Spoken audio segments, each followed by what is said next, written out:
Hello and welcome to Xbox On. Some huge news has just dropped today, and if you're an Xbox Game Pass subscriber, then this one is just for you.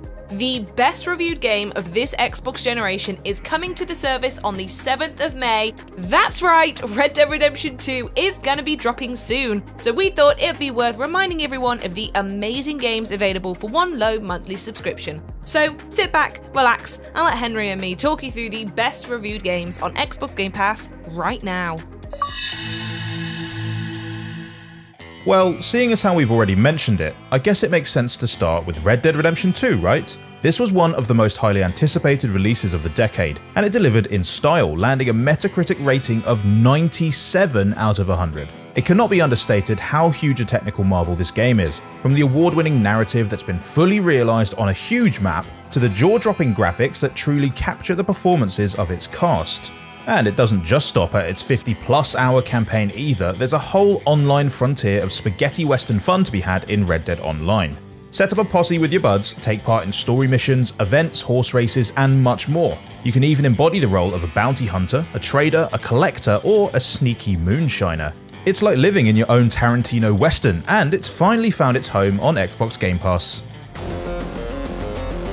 Next, it's Metal Gear Solid 5 The Phantom Pain, with a more than solid Metacritic score of 95. This is the latest and, for now at least, the final entry in the long-running, time-hopping epic of the Snake family: Solid, Liquid, Naked, and Venom, aka Punished Snake. In this one, you play Venom Snake, leader of the Diamond Dogs mercenary group, as he takes on a shadowy covert ops group in 1980s Afghanistan and Angola.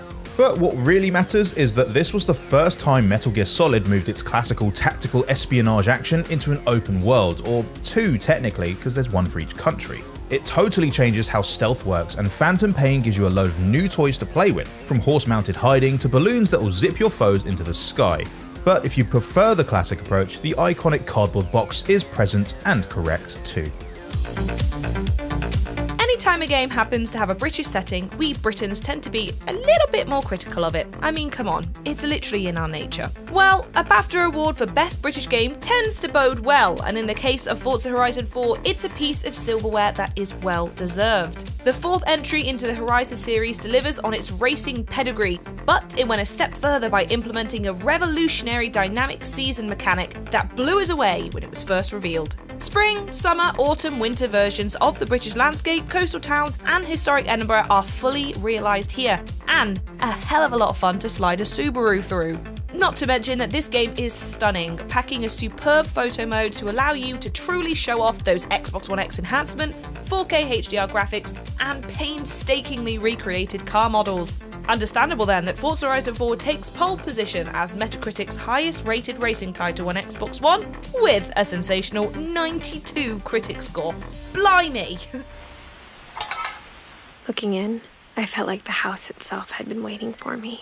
What Remains of Edith Finch is one of the smaller games on this list. It's all about one house and one family, and you could potentially finish it in one sitting. But what really matters is that it tells one hell of a story, or a lot of little ones actually. See, the Finches are a cursed lot, with more than a few deaths in the family, and as you explore their family home, you learn the stories of how they all expired, and experience them for yourself in little first-person vignettes.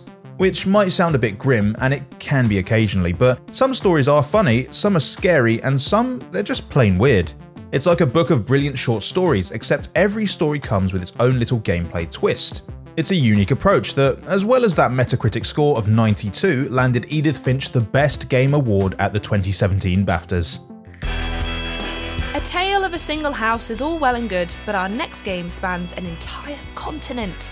Well, the continent to be precise. In case you missed the fanfare for what often tops the best RPGs in existence category, then you're in for a wild one with The Witcher Wild 3 Wild Hunt, coming in with a Metacritic score of 91. The tale of Geralt, Witcher for Hire, is in fact a culmination of hundreds of characters and ne'er-do-wells in an expansive story that will pit you against the ice-cool Wild Hunt, a faction of supernatural ghostly hunters that have got a bone to pick with the entire world.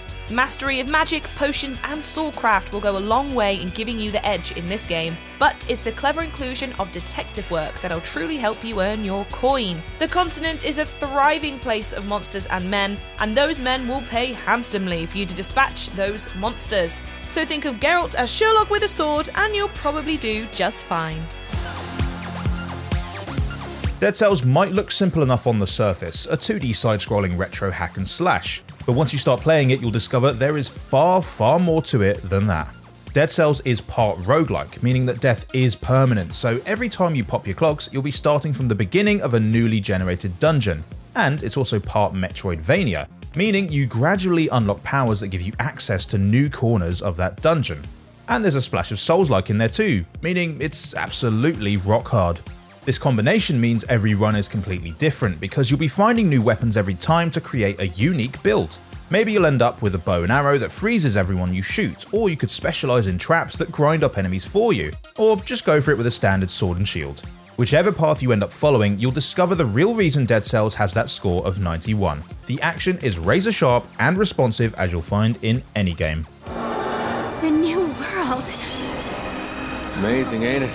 Hunting monsters again? We already covered that with The Witcher though. Oh wait, no, I see. Trading in the monsters of European folklore for the big mean titans of mythical tales, Monster Hunter World and its DLC Iceborne turns it up to 11. The boss fights in this game are colossal and its review scores match up too.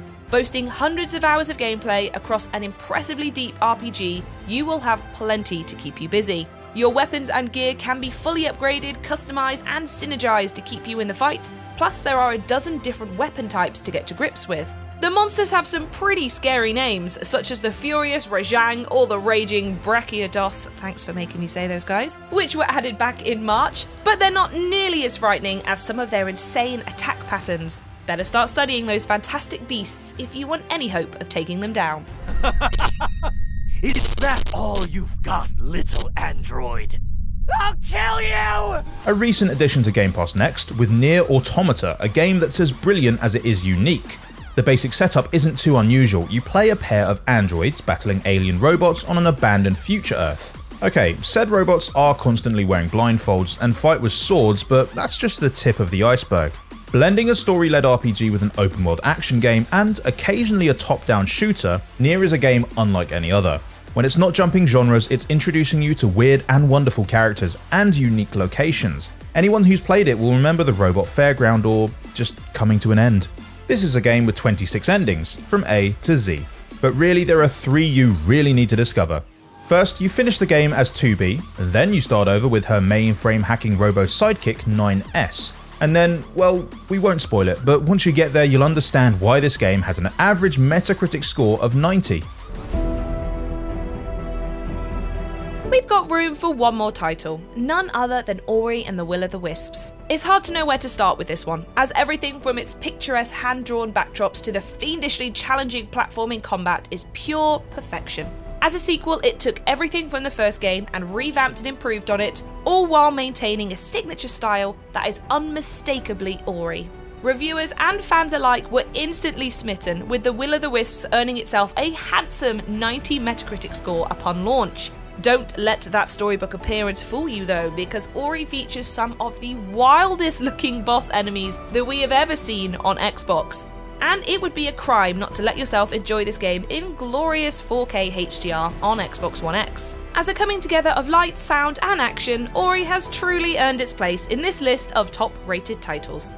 We don't want to kill any of you, but trust me, we will. Wake them up a little! This was just a small sample of the amazing games on Xbox Game Pass. These highly acclaimed titles make up just a tiny corner of the library, with plenty of multiplayer adventures, ID titles and solo quests to take on.